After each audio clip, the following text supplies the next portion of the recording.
This is the sound of today, and you don't need to live at the edge of an airport to know about it.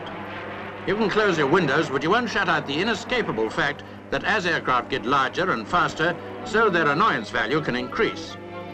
The RAF gave a demonstration of annoyance value to representatives of the government and of airlines at home and overseas.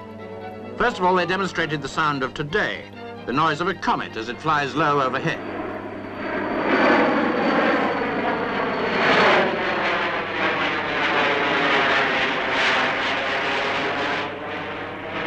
They measured the sound so that Mr. Jenkins, the aviation minister, and all the others could compare the sound of today with the sound of tomorrow. Tomorrow is, of course, concerned with a supersonic airliner, planes like the Concorde, which will fly 3 times faster than present-day aircraft. At supersonic speed, Concorde will build up a pressure wave which produces the sonic bang.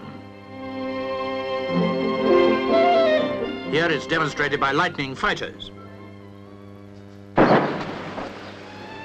The purpose of the tests is to discover the annoyance value and the damage caused by planes like the Concorde. As a result of the test, people in glass houses may be dissuaded from throwing stones before the project even gets airborne.